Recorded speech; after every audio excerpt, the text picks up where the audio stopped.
Bismillahirrahmanirrahim. Assalamualaikum warahmatullahi wabarakatuh. Waalaikumsalam warahmatullahi wabarakatuh. Innal hamdalillah nahmaduhu wa nasta'inuhu wa nastaghfiruh wa na'udzu billahi min shururi anfusina wa min sayyiati a'malina may yahdihillahu fahuwal muhtadi wa may yudlil fala hadiya lahu. Asyhadu an la ilaha illallah wa asyhadu anna Muhammadan abduhu wa rasuluh la nabiyya wa la rasula amma ba'd. Alhamdulillah, segala puji bagi Allah atas segala nikmat karunia-Nya yang Allah berikan kepada kita sehingga kita masih dapat hadir di kegiatan sore hari ini dalam keadaan sehat walafiat. Salawat berlimpah salam, bersama kita doa agar selalu sampaikan kepada penjelasan kita yaitu Muhammad sallallahu alaihi wasallam. Allahumma shalli ala Muhammad wa ala ali Muhammad.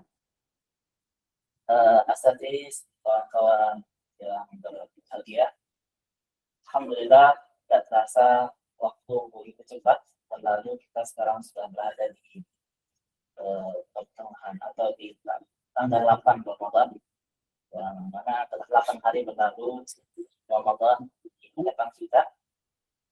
Semoga Allah selalu memberikan taufik, hidayah agar kita dimampukan untuk melakukan amal-amal kebaikan dan Allah terima seluruh kita di bulan ini.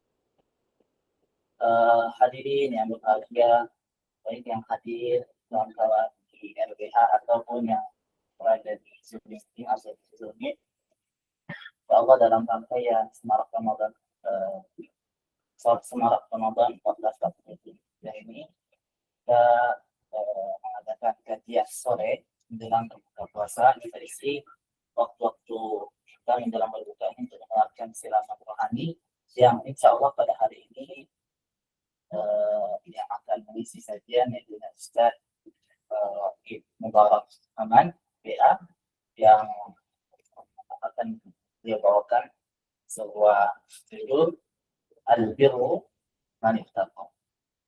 Nah, apa itu dia Al-Birru Man Ittaqa? Tanpa berpanjang kata-kata mukadimah, langsung saja kita ceritakan kepada Ikram Tabaik Mubarak sampaikan sosial pada kita bersama. Kepada tafadhal masykuran.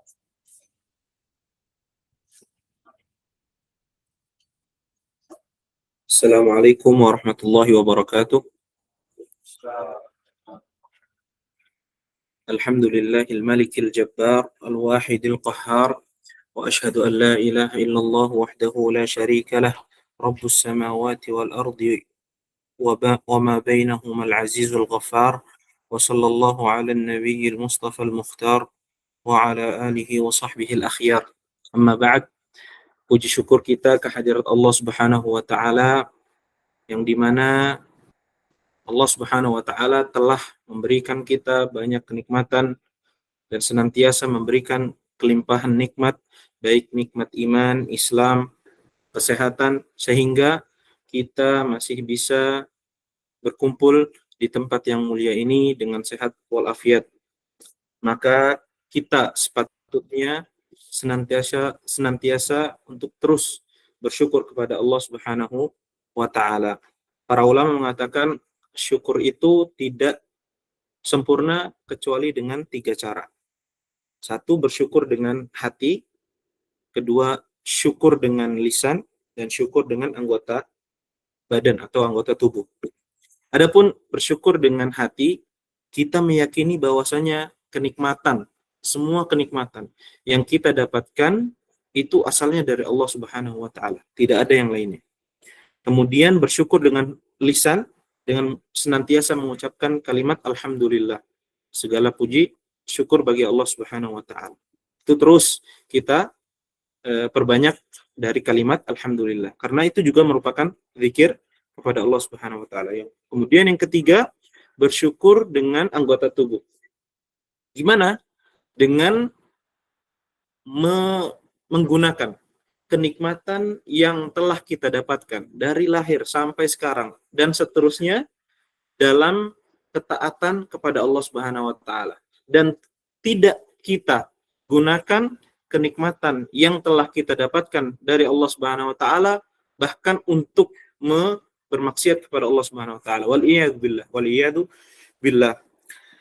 Salawat serta salam semoga tetap tercurahkan kepada Nabi kita Nabi Muhammad sallallahu alaihi wasallam beserta para keluarganya, para sahabatnya yang senantiasa mendukung dakwah beliau, dakwah Islam, dakwah tauhid sampai dari awal beliau diutus menjadi nabi sampai sekarang dan sampai hari akhir.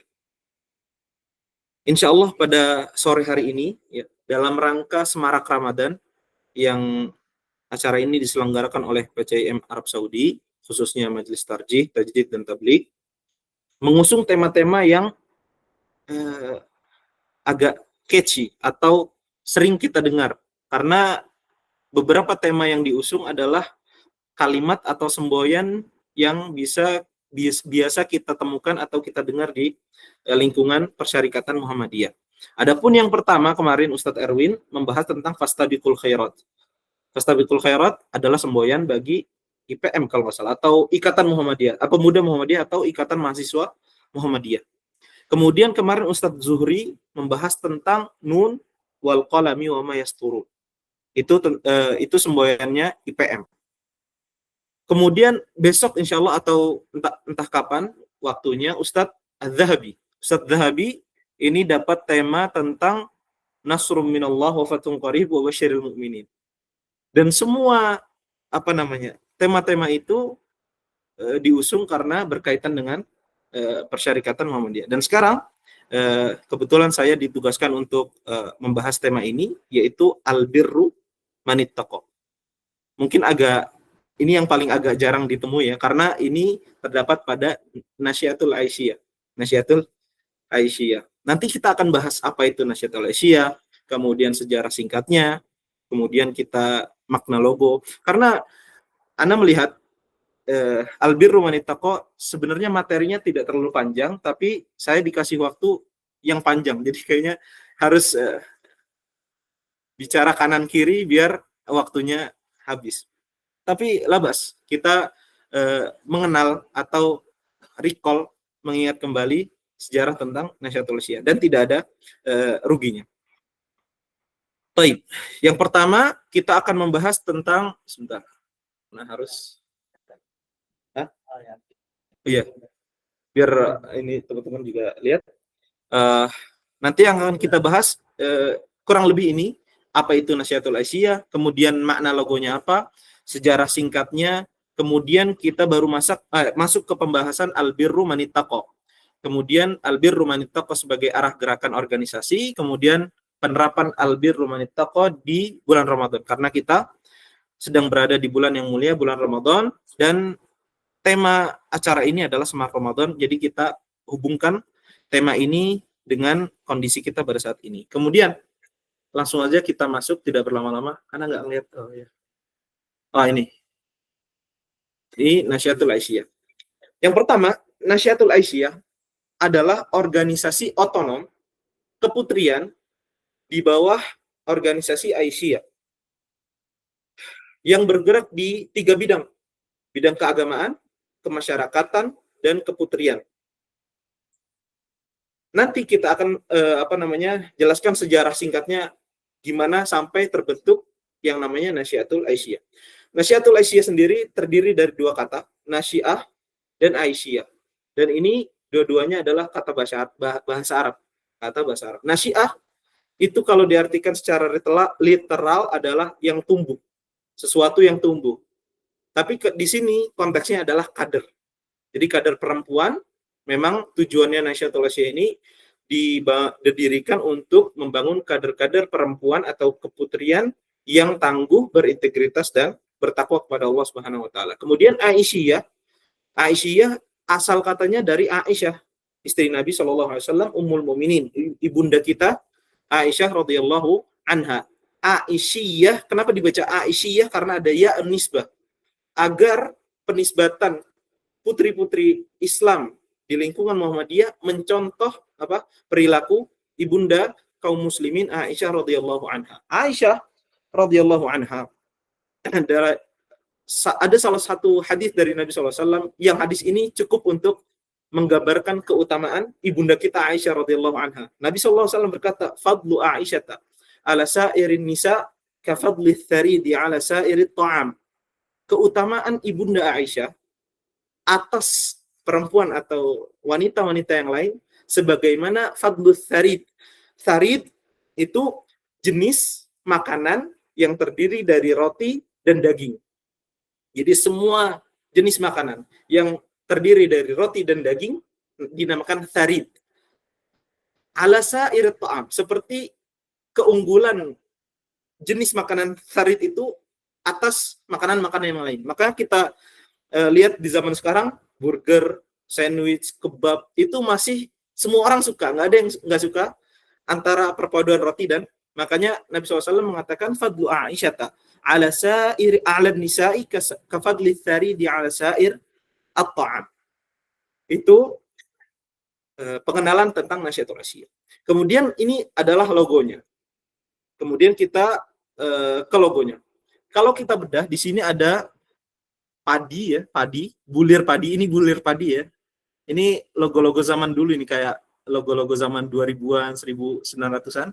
Masih logo seperti ini. Tapi maknanya syarat akan makna. Pertama kita bedah di sini, ada bulir padi. Ini bulir padi, filosofinya dikatakan bahwa padi itu filosofinya semakin berisi, semakin menunduk. Diharapkan nanti kader-kader putri yang ada di Nasyiatul Asyiyah semakin diberikan wawasan, keterampilan dalam Nasyiatul Asyiyah, semakin berisi, semakin sopan atau semakin menunduk, semakin rendah diri. Tidak malah semakin sombong dan tinggi hati atau dan sebagainya. Dan jumlahnya di sini ada 12. Kalau kita yang 1, 2, 3, ini 1 ini 2, 3, 4. 3 kali 4, 12. Jadi ada 12 bulir padi. Dan 12 itu menggambarkan khitoh perjuangan Muhammadiyah. 12 khitoh perjuangan Muhammadiyah yang dicetuskan gagasannya oleh Kiai Haji Mas Mansur. Ada 7 gerakan ilmi dan 5 gerakan amali. Bisa di Google dicari apa itu 12 gerakan perjuangan Muhammadiyah. Kemudian di sini ada helai daun yang saling bersilang gitu ya. Daun atau tunas ini menggambarkan ya sesuatu yang tumbuh, balik lagi ke kader, karena nanti yang tergabung di Aisyah diharapkan menjadi kader-kader yang memperkuat Muhammadiyah itu sendiri dan Aisyah. Dan warna hijau melambangkan kemakmuran dan kesejahteraan. Dan ini silang menyilang ini itu dikatakan merujuk ini ke filosofi atau ke pepatah sebelum patah sudah berganti, sebelum patah sudah tumbuh, sebelum hilang sudah berganti. Jadi merujuk ke pepatah itu. Kemudian di sini ada pita. Ini pita ya, kalau biasanya kan pita gini ya, pita kupu-kupu atau dasi kupu-kupu itu ya. Kalau ini bentuknya agak ini. Nah, pita itu melambangkan kesenangan, kegembiraan. Dan ada pita yang terikat. Artinya adalah persatuan dan simbol persatuan antara kader dan anggota Nasyiatul Asyiyah. Kemudian di sini tema kita pada hari ini albirru manittaqo. Ada di sini albirru manittaqo. Albirru manittaqo. Oh, makna logo ya. Ini udah. Albirru manittaqo di sini artinya adalah kebajikan, itu adalah kebajikan orang bertakwa. Jadi albirru manittaqo diambil dari ayat Al-Qur'an. Surat Al-Baqarah ayat 189, di sini ada ya yas'alunaka 'anil ahillah qul hiya mawaqitu lin-nasi wal hajj wa laysal birru bi an ta'tul buyuta min dhuhuriha walakinnal birra manittaqo. Ya ini. Jadi ini sebenarnya kalimat kemudian dimasuki walakin adalah inna wa akhwatuha, maka di sini jadi fathah. Sebenarnya albirru manittaqo. Jadi kita ngambil tema albirru manittaqo. Baik, sebelum kita melangkah ke makna albirru manittaqo, kita berkenalan dengan Nasyiatul Aisyah.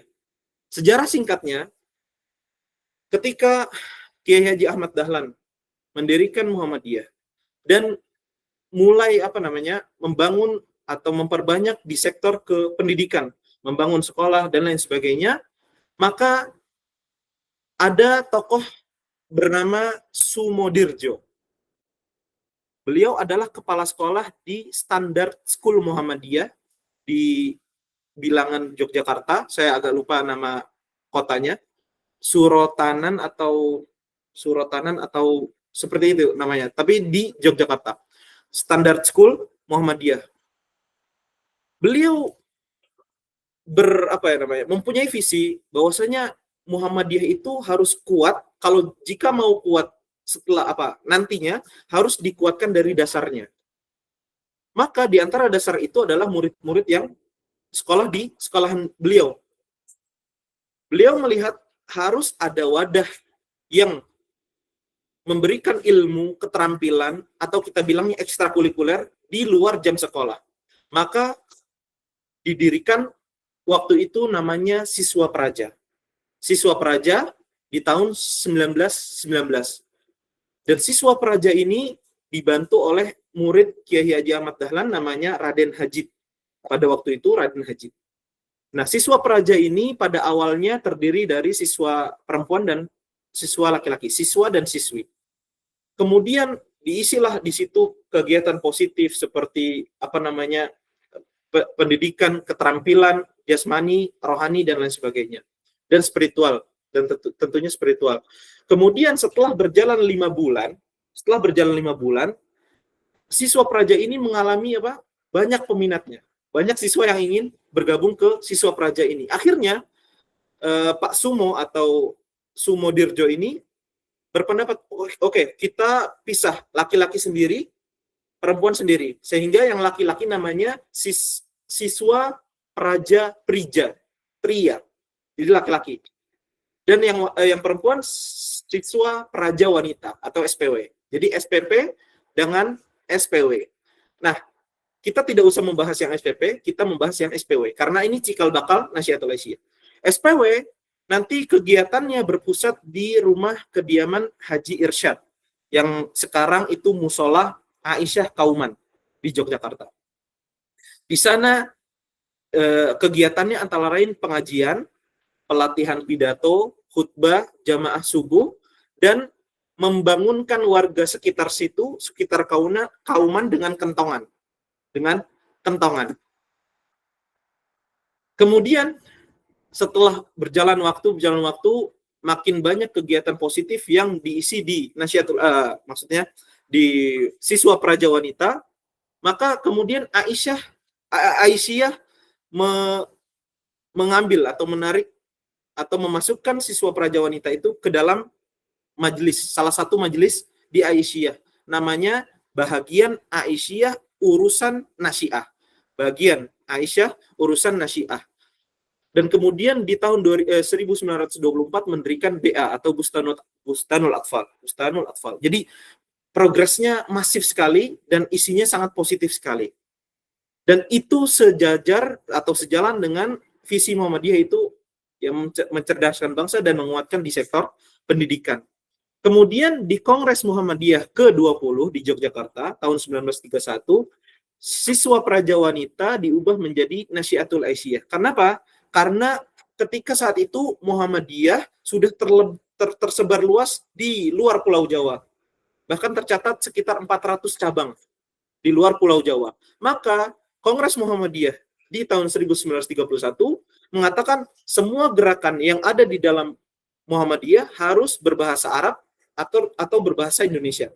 Makanya Siswa Praja Wanita diubah namanya menjadi Nasyiatul Aisyah. Kemudian menjadi organisasi di bawah Aisyah, maksudnya resmi, di 16 Mei 1931, ini hari lahir Nasyiatul Aisyah. Kemudian simbol padi yang logo tadi dengan nyanyian, ada marsnya ya, Mars Nasyiatul Aisyah, itu nyanyian simbol padi di Kongres Muhammadiyah di 1938. Kemudian diberikan hak otonom, yaitu bisa mengurus dirinya sendiri di tahun 1963. Itu sejarah singkatnya Nasyiatul Aisyah. Kemudian kita makna albirru manittaqo. Kita tahu bahwasanya albirru manittaqo adalah penggalan dari ayat 199 dari surat Al-Baqarah, yang berarti kebajikan adalah kebajikan orang bertakwa. Di sini kita akan bedah satu-satu katanya, albirru man ittaqo. Kita ambil dua kata kunci di sini, albirru dan ittaqo. Ittaqo nanti kita akan sederhanakan karena dia diambil dari kata-kata kata at-taqwa. Albir secara bahasa adalah kebaikan yang luas. Dikatakan bahwa albir diambil juga dari kata albar. Albar daratan yang luas. Jadi albir adalah kebaikan yang luas. Dikatakan seperti itu. Kemudian albir dikatakan juga adalah ketaatan. Semua bentuk ketaatan disebut dengan bir. Atau lawan dari dosa, ithm. Karena Nabi SAW pernah mengatakan dari sahabat yang bernama Nawas bin Sam'an, al-birru husnul khuluq wal ithmu ma haka fi nafsik. Setelah Nabi SAW mendefinisikan apa itu bir, kemudian Nabi mengatakan al-ithm. Di sini diisyaratkan bahwa bir lawannya adalah ithm. Kemudian dalam istilah syar'i, albir adalah semua bentuk kebaikan lahir dan batin yang dicintai Allah Subhanahu wa taala. Kenapa lahir dan batin? Karena lahir maksudnya adalah fisik, kayak misalkan sedekah, puasa, haji, umroh. Ada juga batin seperti iman kepada, pokoknya arkanul iman itu batin. Kemudian hati amal qulub juga termasuk batin. Karena ada ayat tentang bir mendefinisikan bahwa walakinnal birra man amana billahi wal malaikati wal kitabi wan nabiyyin wa atal mala ala hubbihi wa dzil qurba wal yatama wal masakin wa ibnis sabil. Apa ayatnya? Man amana billahi wal yawmil akhir wal malaikati wal kitabi wan nabiyyin wa atal mala ala hubbihi dzil qurba wal yatama wal masakin wa ibnis sabil was sa'ilina wa fir riqabi wa aqama as-salata wa ata az-zakata wal mufuna bi 'ahdihim idza 'ahadu was sabirina fil ba'sa'i wad dharra wa hinal ba's ulaika alladziina shadaqu wa ulaika humul muttaqun. Jadi di situ albir didefinisikan ada a'mal lahiriah, ada a'mal batiniyah. Kemudian at-taqwa secara bahasa itu menjaga diri atau membuat pelindung. Kita sering dengar bahwasanya at-taqwa melakukan perintah Allah Subhanahu wa taala, menjauhi segala larangan Allah. Intinya takwa adalah membuat pelindung antara kita dan dari azab Allah Subhanahu wa taala. Takwa, perlindungan. Dengan apa? Dengan menjalankan perintahnya dan menjauhi segala larangannya. Pokoknya intinya definisi dari albirru manittaqo ini. Kemudian disebutkan bahwa albirru disebutkan sebanyak 19 kali dalam Al-Quran. Kemudian dalam sunnah kita sudah baca tadi. Dan di hadis yang lain juga, misalkan abarrul birri an yasilar rajul wudda abih. Kemudian ada hadis mengatakan alaikum bisidqi fa inna sidqa yahdi ilal bir wa innal birra yahdi ilal jannah.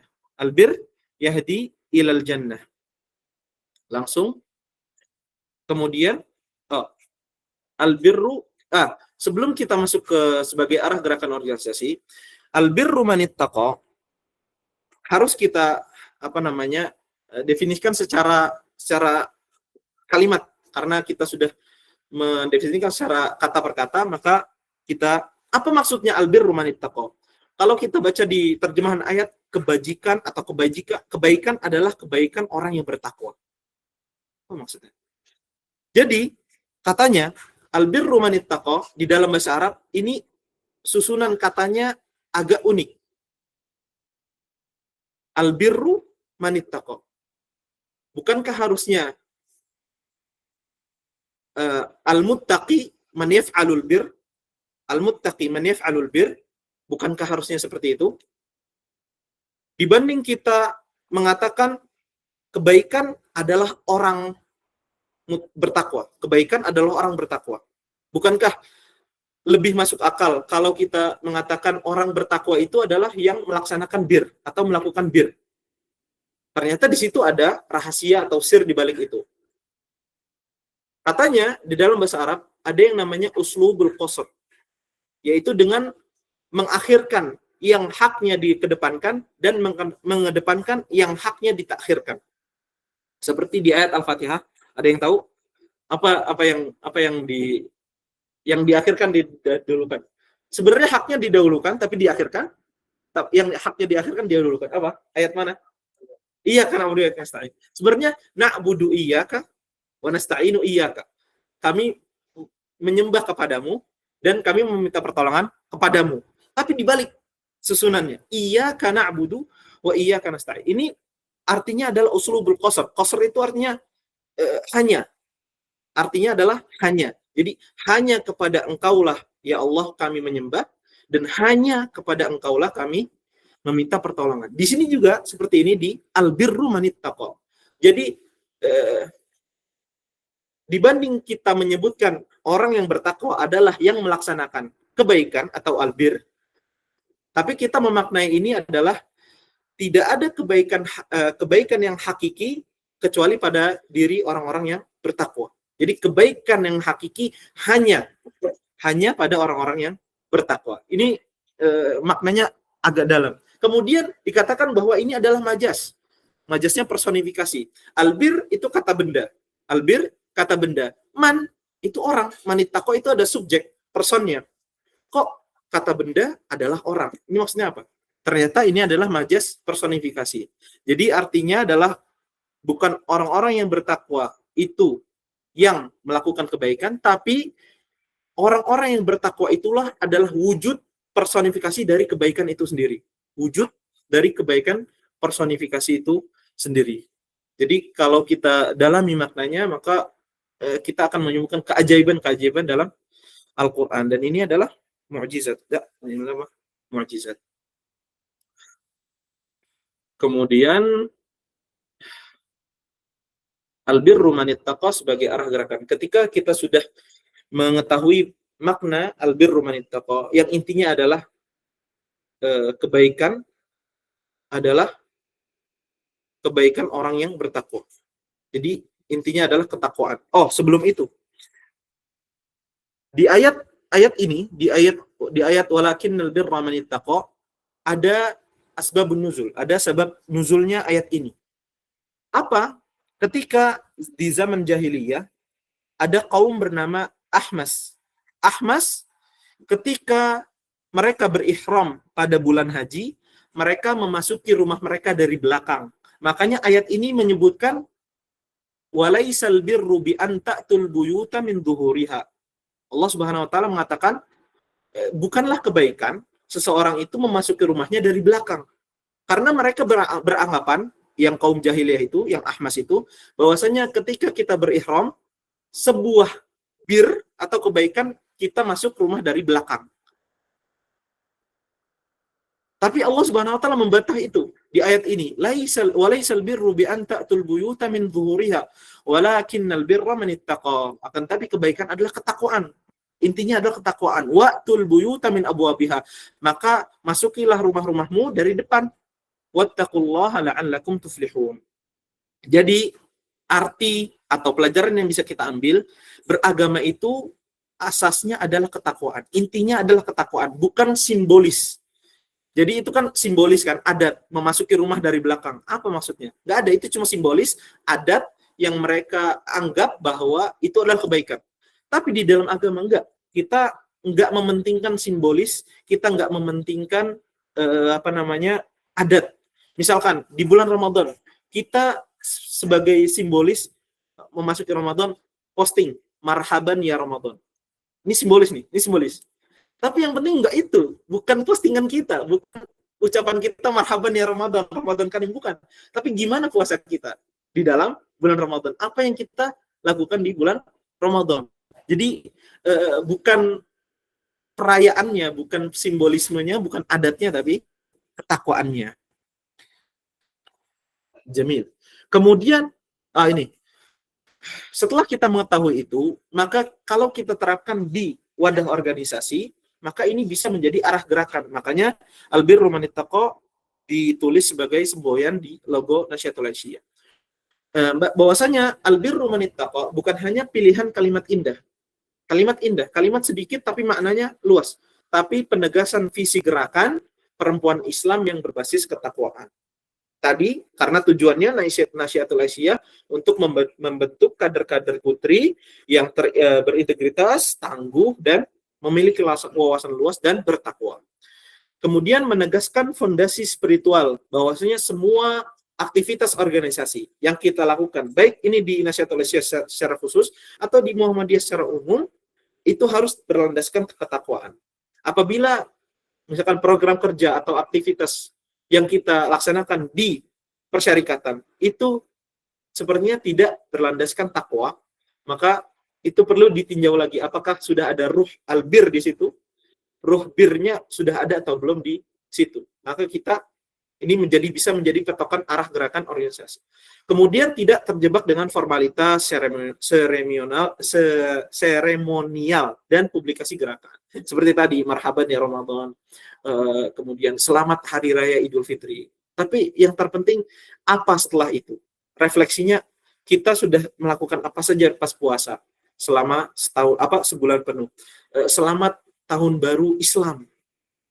Bukan selamat Tahun Baru Islamnya yang penting, tapi esensinya apa? Jadi refleksi apa? Kita udah bertambah umur, kita setelah melalui 1 tahun penuh, misalkan apa yang sudah kita perbuat, apa yang sudah, yaitu jadi refleksi kita, muhasabah diri kita. Justru itu yang penting, agar kita menjadi orang yang bertakwa. Dan bulan Ramadan tahqiq utmanya tujuan utamanya yaitu menjadi orang-orang yang bertakwa. Kemudian membentuk kadar perempuan yang tangguh sekaligus tunduk pada syariat. Maka di sini kita bisa menjadi tolak ukur, kita bisa melihat ke aktivitas-aktivitas kita di dalam organisasi ini, ya, apakah sudah berlandaskan ketakwaan, apakah sudah berlandaskan albir tadi sesuai apa yang gagas oleh pendahulu-pendahulu kita. Itu yang bisa menjadi pertanyaan. Kemudian ini sebenarnya saya menyebutkan kebaikan-kebaikan apa saja yang bisa kita lakukan di bulan Ramadan. Cuman saya kasih judul penerapan albirru manit taqwa di bulan Ramadan. Kalau kita sudah tahu dan kita mendalami maknanya albirru manit taqwa, bahwasanya semua itu kebaikan yang hakiki adalah pada orang-orang yang bertakwa, maka takwa adalah menjadi landasan. Maka gimana caranya puasa Ramadan kita lalui dengan sebaik-baiknya? Dengan melakukan seluruh kewajibannya, melakukan seluruh rukunnya dari mulai niat puasa Ramadan, kemudian sahur, melaksanakan yang sunnah karena di makan sahur terdapat barokah seperti sebagaimana hadis Anas bin Malik radhiyallahu anhu. Kemudian menghindari apa-apa yang membatalkan puasa kita, dan ini penting, menghindari apa yang bisa mengurangi pahala puasa kita dari ghibah, bohong, mencuri dan lain sebagainya. Dalam rangka apa? Untuk mewujudkan albirru manit taqwa. Gimana caranya kita puasa Ramadan dengan sebaik-baiknya. Kemudian setelah ketika berbuka seperti apa yang disyariatkan oleh Nabi SAW, apa yang dicontohkan beliau.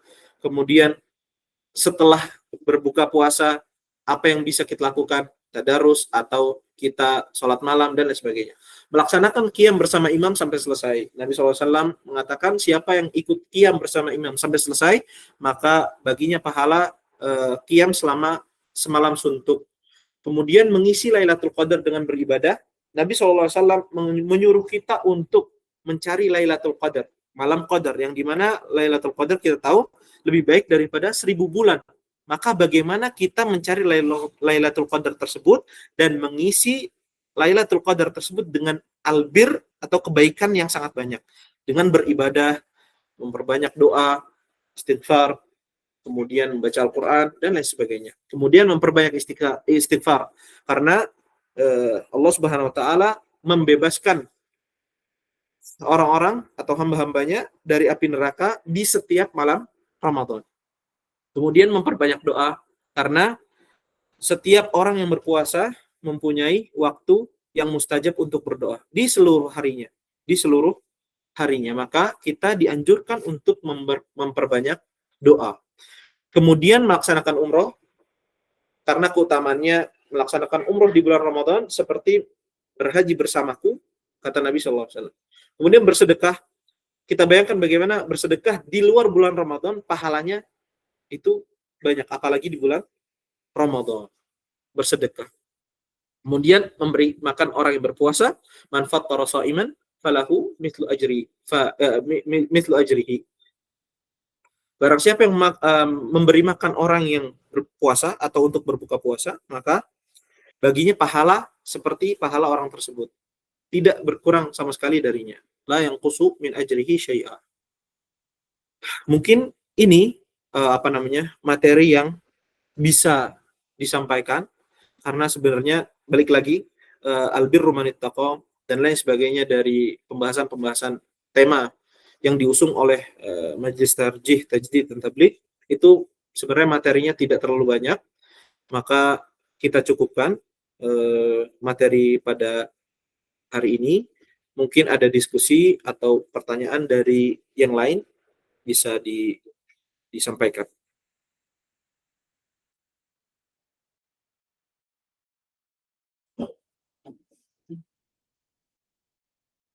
Masyaallah.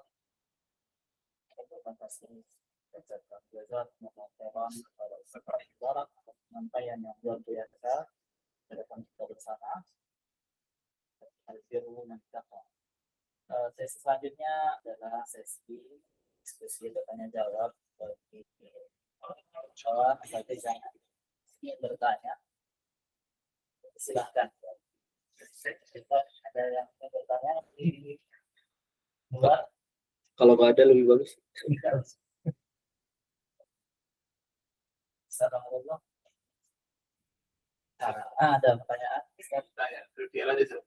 Kenapa di antara album kita organisasi parlemen itu kenapa ada sejarahnya sekali album kita misalnya komunis sebagai mereka dari kebijakan ada Allah alam, saya tidak tahu dan saya tidak menemukan selama menyusun materi ini kenapa alasan dibalik kenapa Nasyatul Aisyah semboyannya ini, kemudian IPM semboyannya ini, IMM semboyannya seperti ini, kemudian ada Nasrullah Fathul Qarib, sebabnya apa dan siapa yang menggagas, itu saya belum menemukan dan belum tahu. Mungkin yang ikhwah yang lain tahu bisa. Jadi Anda nggak tahu jawabannya sebabnya kenapa. Mungkin bisa cocokologi mungkin. Ada anggota Nasyatul Aisyah di sini.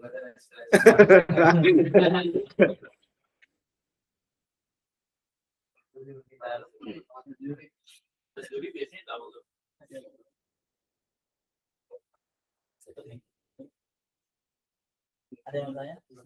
Ada yang bertanya? Jadi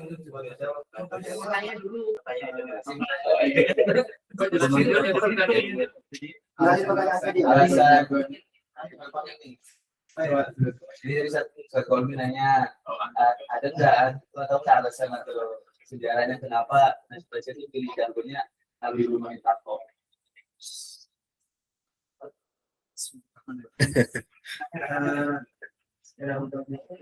Dalam Muhammadiyah itu sendiri, sebelum masuk ke Muhammadiyah mungkin kita perlu sedikit dulu pertanyaannya, kenapa ulama-ulama terdahulu itu ada kayak ulama Indonesia Nusantara pada khususnya, dan ini pun Anda tanyakan langsung ke Ustaz Fajri itu.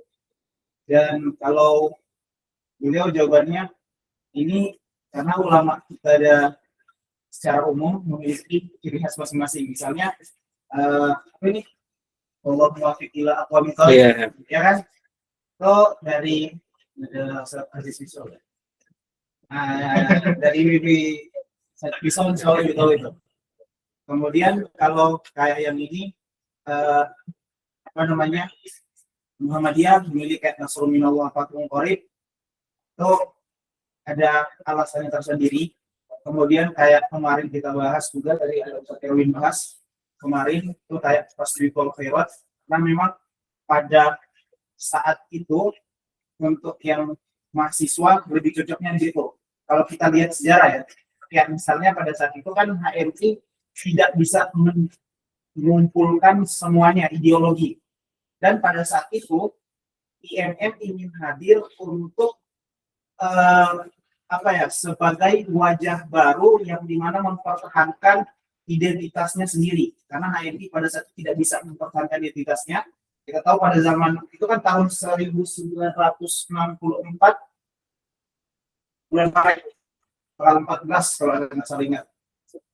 Di tanggal-tanggal itu atau di tahun-tahun itu kan PKI mulai masuk dan lain sebagainya. Makanya Tasawwuful Khairat muncul di situ.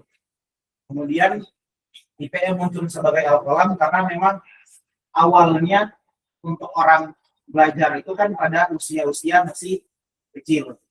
Al-Birru wal Taqwa itu ditunjukkan untuk bahwa kebaikan itu kan tadi saya jelaskan sama Ustaz Wahid, untuk mereka yang bertakwa. Kenapa? Karena banyak daripada perempuan itu kurang takwanya. Gini, pernah dengar nggak hadis bahwa yang paling banyak penduduk neraka itu apa? Pernah dengar ya?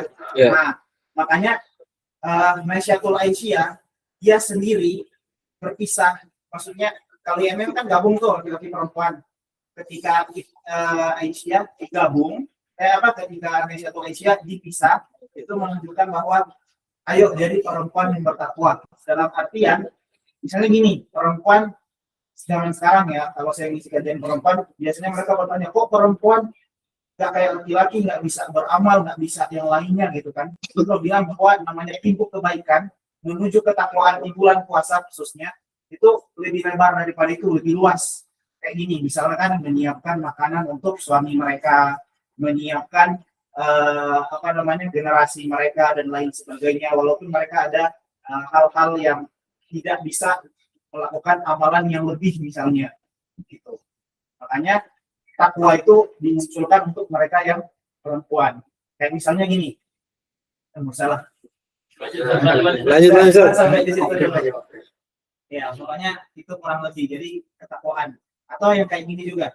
Saya kan kasih contoh. Kemarin kan kita sempat bahas wasariqatu. Itu yang pertama kali dari dulu kan apa? Laki-laki kan. Ketika berbicara mengenai kayak zina, Allah mendahulukan apa? Perempuan. Kemudian ketika berbicara mengenai mendudukan pandangan dalam surah An-Nur 30, kemudian 31, 30-nya siapa? Laki-laki kan. Karena memang perempuan ini mengajak ke arah kesadaran. Makanya yang ini ditampilkan Muhammadiyah untuk Naisyatul Aisyah yang mereka punya wajah sendiri adalah ketakwaan itu yang ditampilkan. Semoga bisa ditangkap soal saya. Kalau masuk ke Allah, Nasrul Milah Pasal insya Allah kita tunggu.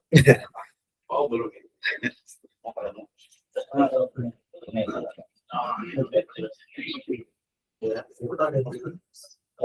Masya Allah, tadi ada jawaban yang luar biasa dari Sabili, bagaimana makna dari betul itu atas organisasi atau badan atau di akhir di ujung acara coba mengaku atas apa yang telah disampaikan Ustaz Wahid tadi berkaitan dengan al-birru wal taqwa, yang mana itu adalah penggalan dari surat Al-Baqarah ayat 149, kebaikan adalah sebagai orang yang bertakwa. Tetapi di situ ada unsur fasad yang dimaknakan tidaklah kebaikan, tidak ada kebaikan hakiki. Nah, di situ kasarnya dibatasi hanya untuk orang-orang yang bertakwa, tidak ada kebaikan hakiki kecuali bagi orang yang bertakwa. Dan al-birru wal taqwa tadi merupakan logo dari organisasi Maisyatul Aisyah, dan nanti kita sampaikan jadi apa itu makna dari logo tersebut. Dan terakhir, bagaimana tadi penerapan al-birru wal taqwa dalam amalan, terutama di bulan Ramadan, yaitu dengan memaksimalkan ibadah-ibadah di bulan yang mulia ini, dengan puasa tentunya, baca Al-Quran, yang lain, dan kebaikan-kebaikan lain. Semoga Allah bimbing kita untuk bisa mengerjakan kebaikan-kebaikan tersebut. Amin.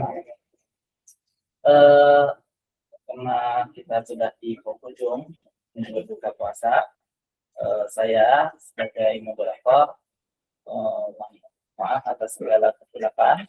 Terima kasih atas segala perhatian yang benar datangnya dari Allah, yang salah datang dari diri saya sendiri. Alhamdulillah dan doa kepada majelis. Alhamdulillah rabbil alamin. Subhanallahumma bihamdik. Asyhadu an la ilaha illa anta astaghfiruka wa atubu ilaik. Assalamualaikum warahmatullahi wabarakatuh. Waalaikumsalam warahmatullahi